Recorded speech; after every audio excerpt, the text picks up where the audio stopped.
دما سروک کردستان مسعود بارزانی سری هزیران سالا بوری سردان انقره کر و چاخه جبوت کلیین ترکیه و کردستان او سردان وکی سردم کانو هات بناف کرن. البته دوام سردان سروک بارزانی هات او به هر آوایی پیوندین ترکیه و کردستان خوشتر بون. او ده انجام ده ده 29 آدارا بوری ده سروک وزیر ترکیه رجب طیب اردوغان بخوشی سردان کردستان کر. دنگودانن و سردان اردوغانی جی ده آجندیا ترکیه ده دوم دکن او وکی سردان کاتابوشکن سردم قناغ او سیاست کانو یا ترکیه بو هرما کردستان تدیدیتن.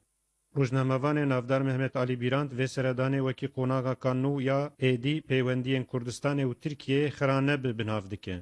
شف ادیتور روزنامه ستاره مصطفی قرا علی اولو جی دبیجه تابو یکا مزن هاتشکناندت ناف بین کردستان و ترکیه ده. دکتر علی بایرام اولو جی اشارت به استه سیاستا ترکیه یا ده حق کردان ده دکه او دبیجه ایدی دما سیاستا انکار دشون دما. هر پروفسور محمد آلتان جی اشارت به گرینگیا سردان اردوغان دکه او دبیجه دوی ترکیه د سری د دوزا کردان یا د ناف ترکیه د چاره سربیکه دا کو پیوندین و او کردستان عراق جی لسربنگه کی هیچ sağlamtır breve biçe. Yani bu Türkiye açısından olumlu ama çok geç kalmış bir adım. Ev seredan gavek baş ya drenkmay bu seredana seruk veziri Türkiye Erbil'e de heman demede be meselaya Kurdan ya Türkiye veji giredaye. Le çareseriya meselaya Kurdan ya Türkiye'ye be peyvendiyên diplomatik yen Bakure Irak'e u Türkiye'ye çareser nabe. Gavek giring u başe efseredan. Le devleta Türk divê ji bo qedandina meselaya Kurdan ya Türkiye'ye biryara xwe bidiku ka ew di heman demê de dê bibe devleta Kurdan jî an no. Li gûrî vê yekê divê guherînên radîkal yên demokratîk çêke. Heke guherînên di vî warî de nebin, ev gavên hatina avêtin jî dê wek gavên bo atmosfera hilbijartinê bimînin û nabe guherîneke normal. O seyahatin yapılması dahi başlı Pêkhatina vê serdanê bi serê xwe gelek giring e. Serokwezîrê Tirkiyeyê bêyî ku kompleks pêre çêbe serdana cihê ku navê Kurdistanê kir. Berê jî konsolosxane li wir vekir. Bi dawiyê de jî ew bi xwe çû bi samîmiyet û ji dilbûyeneka heya niha nehatî dîtin digel serokê wê derê axivî. Çend mesajên vê serdanê hene. Di serî de ew e ku Erdogan got, gelî Kurdan, qet mereq nekin, ez dostê we me. Bi ti awayî ez ne dijminê we me.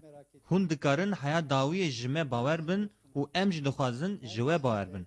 Yani Serokwezîrê Tirkiyeyê vê mesajê gelek zelal û eşkere dide. Heya niha tiştek wiha tunebû.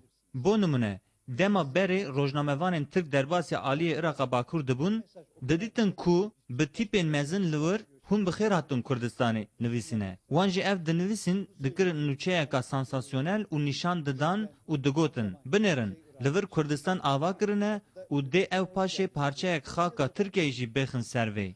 Oraya geçen televizyoncular, gazeteciler onun resmini çekerlerdi. Binêrin em ji ku hatin ku.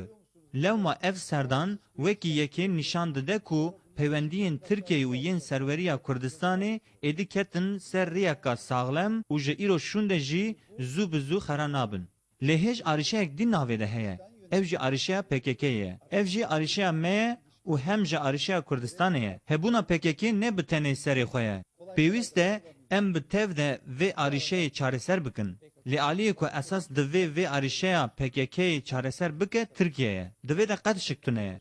Aliyê duyê yê esasiyê serdana Erdogan karîgeriya ku li ser Tirkiyeyê dike ye. Hemweletiyên Kurd yên Tirkiyeyê hês dikin ku dema Tirkiye digel Kurdistana Iraqê de aştiyê û diyalogê de be, dê digel hemweletiyên Kurd yên Tirkiyeyê jî aştiyê pêk bîne û diyalogê çêke. Lê helbet niqteyek heye ku Tirkiye bi awayekî aştiyê fêm dike û PKK û alîgirên wê yên mîlîtan bi awayekî dî fêm dikin. Lê her du alî jî dê bigihîn li hevkirinekê. Helbet ev jî dê piştî hilbijartinan çêbe. Başbakan Erdoğan'ın Irak ziyareti bu kez Erbil bölgesinde. Seredana Serokvezîr Erdoğanî ya bu Erbil dawî li helwestek û pengaveka siyasî ya ku drenkmay anî. Ta bu yek li Tirkiye hat şikandin. Serdemek hat girtin. Ji xwe Birêz Barzanî hatibû Tirkiye û bi hatina wî peywendiyên her du aliyan ketibûn riya xwe. û hertim wezîrên Tirkiye jî diçûn Erbilê û dihatin. Lê vê seredana di asteyê Serokvezîr de hemî şik û cihê pirsê ji navê rakirin û nêrîna Tirkiyeyê ya li hemberî herêma Kurdistana Iraqê yekser guhurt. ji îruşûn de ji peywendiyê navbeyna her du aliyan de dihêj xurttir bibin. Ji xwe seferên te heye yanî Turkish Airlines de dest pê bikin. Yani tekiliyên herêmê û Tirkiyeyê gihaye asteyek gelek mifadar. Elbet faktorek dijî giring heye ku heyaniha Tirkiyeyê ji ber sedema PKK'yê tekiliyên xwe digel serweriya Kurd di asteyek nizm de digirt. Tirkiye di vê mijarê de jî taradeyekê bihek bû. Dixwest piştgirî û alîkariya lojîstîk ya PKK'yê ji Salahedîn Duhok û Erbilê bibire. Ji ber ku em li vir behsa rêxistinekê dikin ku ew rasterast li ser Tirkiye êrîşan pêktîne. Lê Tirkiyeyê ev heqîqet ji dît ku bêyî ku diyalogê dane û biaxive nikare tiştekê pêk bîne. Yani her du aliyan mesaja hev baş fêm kirin. û di dawiyê de peywendiyên digel Tirkiyeyê gihan asteyeka baş. Lê ji bo ev peywendî têk neçin, biya min divê êrişên PKK'yê yên li ser Tirkiyeyê ji navê bên rakirin. Helbet, PKK arîşeyeka navxweyiya Tirkiyeyê ye. Ev ne arîşeya serweriya Kurdan an jî ya Berez Barzanî ye. Lê PKK jî rastiyeke ku peywendiyên her du aliyan têk dide. Divê ev çareser bibe. İlk defa bir Türk Başbakanı o bölgeyi ziyaret ediyor. Irak. Belê cara pêşiye ku serokwezîrekî Tirk serdana herêmê dike. Ev pêşketineka gelek giring e. Ev pêşketin êdî qonaxa ku dewleta Tirk di meseleya Kurdan de gihîştê nîşan dide.